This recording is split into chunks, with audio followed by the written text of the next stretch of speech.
Hey everyone, and welcome to Rambling Reviews, where we analyze different types of media and or their cultural relevance. My name's Christian, and this is Batman in Detective Comics, issue number 37.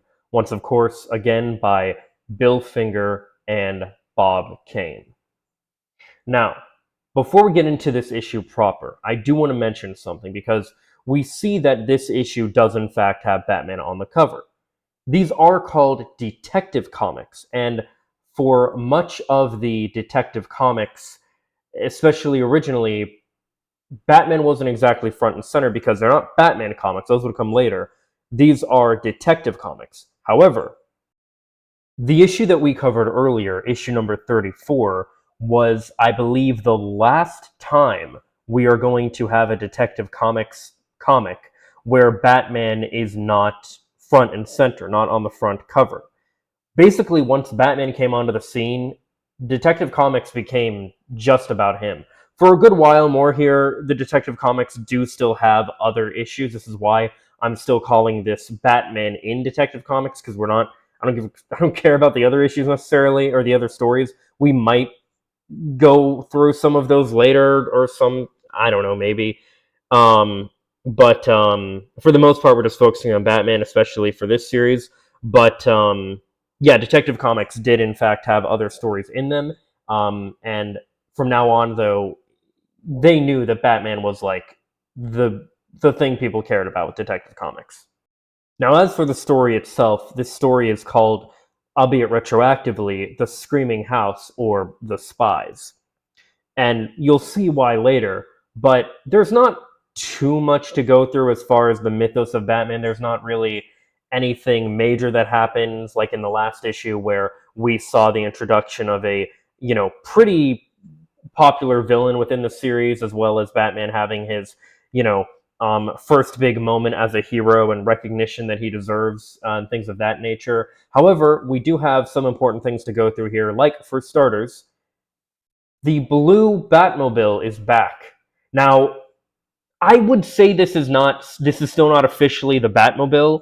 I'm not entirely sure when you could officially say the Batmobile appears. Technically, the red car was also the Batmobile, but I don't really consider it the Batmobile until it looks a certain way. You could say this is a Batmobile, or this is the more prototype version of it, because this is more of a blue and black as opposed to the, you know, and you could even argue that it's all black and it just has blue shading, considering that's a common thing for, um, many comics, which is something I really take issue with when it comes to coloring. But either way, yeah, I mean, we do have, like, from this point on, we're not going to see that red car again. Not that I'm aware of, at least. If we do end up seeing it wrong, then, well, I'll point it out accordingly. Now, the story itself is quite interesting because it opens with Batman literally just being lost as he comes across an old house where he hears a scream and decides to enter in. He even mentions to himself, and of course to the audience, he might be butting his head into something where he's just going to get in trouble, but he's going to do it anyway because, it's the right thing to do. And he finds trouble just in that, as he comes across these gangsters getting ready to, I'm really not sure what they're doing. They have this, like, hot iron rod they're getting ready to put to his chest. I don't know if they're getting ready to brand him or kill him or torture him or what the case is, but either way, Batman crashes the party and delivers another one-liner where he says, "Oh, don't you think that guy's gonna get cold with his shirt open like that?" And again, this one I'm not too, like, I don't really have much of an issue on, because I don't really have an issue with, like, Batman giving a one-liner like at the beginning of a fight, but it's more so throughout the fight that it just doesn't feel like it fits his character, or at least not what we know Batman to be these days. But either way, moving on from that, he makes quick work of the guys and rescues the captured man, who immediately turns on Batman, knocking him out and taking down the guys that captured him. It turns out that these guys were all in a gang together, but it was found out that Joey had been double-crossing and selling information to their boss named Turg, and they were either going to rat him out, or in this case, they were getting ready to apparently kill him. So Joey did the only thing he could do and kill them instead, because as he says, dead men tell no tales. So Bruce does some research on the name Turg, and again, I have to mention that this was a time where you could literally just find people's addresses and phone numbers with their name. Phone book literally used to just dox everybody. Got to point that out again. Um, and he tracks down different people named Turg and finds that there's two that seem to be very respectable people, but another one that runs a grocery shop in a rather seedy seeming part of town, or at least a part of town that, as he says, doesn't really make sense for it to be a grocery store because there's no houses or anything around that you would expect for a grocery store to be. So Bruce decides to pay a visit, and I do want to point out once again, Bruce, not only is he smoking, because Bruce used to smoke, but also he's smoking inside, because again, that was a thing that happened back then. It really is just wild looking at how many of these things. I mean, look, for the most part, things I don't think really have changed that much. And you can definitely look at older comics and pieces of media like this, and still, for one, appreciate them for what they are, and also realize that they're not really that, like, people and stuff aren't really that different than they are today. But when it comes to things like the phone book and smoking inside and smoking at all, but especially smoking inside and all this stuff, it's just like, wow, like, some of this stuff really was just absolutely wild. And Bruce notices Joey leaving with Mr. Turg. He puts this all together and realizes that, yeah, something shady's going on here. This grocery store anything is probably a front. So he decides to pay them a visit later that night, of course, as Batman.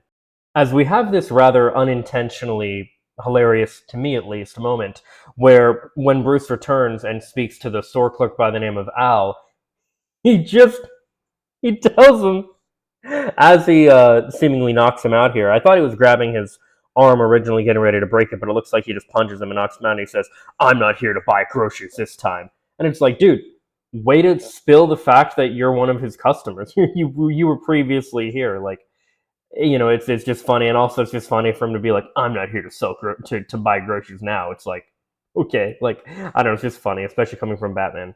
So Batman breaks up a meeting Turg and the gang were having, and simply just asks, "How's your chest, Joey?" And I do actually kind of like that. As much as I don't like Batman doing one-liners and stuff, I think it is kind of funny to have that. And we have this interesting moment here where Batman turns off the lights, and we know that, of course, Batman works best fighting in the dark, where enemies can't see him that well, but he can see them. But we have this moment where Batman puts on these infrared goggles and is able to actually see much better in the dark. Now, I think modern renditions of this, like the 2022 Batman movie, for example, has done this where, and I think like, even the Arkham games or something did, where he, like, I don't know, pushes a button on his mask or something, and his like mask just kind of puts this like overlay. But I know there are also, it's weird because like I know there are versions of the mask where like his eyelids are actually part of the mask, and there are also versions of the mask where his like he just has his eyes and you don't actually have like the white part of the mask being part of the mask. On a side note, I do think characters look much better having that part as actually like part of their mask, as opposed to it just being their eyes like coming through the mask. I think it looks kind of odd, especially when you have like Christian Bale wearing like the black, not, well, yeah, I guess like the black eyeshadow that he has as Batman. Like, I don't know, it's just odd. But look, I have a lot of issues with live action Batman, as I briefly stated. But again, we'll get to those when we get to those. With the lights out, though, Batman's able to make quick work of the criminals, but he does continue giving the one-liners. He says things like "a kiss in the dark" and stuff like that, and you even have the villain saying things like, "Oh, he's over here. No, I hear his voice over here." And like again, I think it works much better when Batman's silent, especially in moments like this, and he's just taking all these guys down. But either way, we have, once the lights are back on, the criminals confront Joey, and they're, "Oh, funny that he just happened to know that we'd be here and everything. You spilled, didn't you, Joey?" At which point they kill Joey to, I'm guessing, make an example of him. The gang mentions how they're getting ready to sink his ship, and Bruce actually luckily stayed behind, where he speaks with a dying Joey who explains the plan to him, basically telling him that they're planning on blowing up the Ronij ship, which is not real. I looked it up. as well that they are basically planning to start a national crisis. Very fitting to me that this took place in the 30s, so close to the start of like World War II. Like we're right on the cusp there, and yeah, it's actually this might even be no, we're still in 39 here, but yeah. We then see the gangsters on a pier as they're getting ready to have a smaller boat hit the Ronage, which of course is supposed to blow it up, when Batman interrupts them. But in a rather comical moment here, a person from up above throws a bag of grain on Batman, which is able to knock him out. The gangsters decide to use this bag to, empty it, put Batman in it, and throw him into the river. But Batman's able to escape, not with his steel muscles this time, but with an actual steel blade, as he cuts himself free and swims back up to the top of the pier. He takes the rest of the gang out with more one-liners, I must add. And I do want to point out, he just kind of throws these guys in the river, and there's no knowledge that or confirmation that these guys can swim, so this could be very well adding to Batman's body count. We don't know. He makes it to the smaller boat where he's able to free the steering wheel of the ropes, holding it in place, steering it directly toward the larger boat it's supposed to hit, and steers it away in the nick of time, preventing a national crisis. Now, before Joey died, he gave Batman a number which he uses to trace back to a Count Grut. He decides to pay him a visit and is met with a armed butler who Batman quickly makes short work of.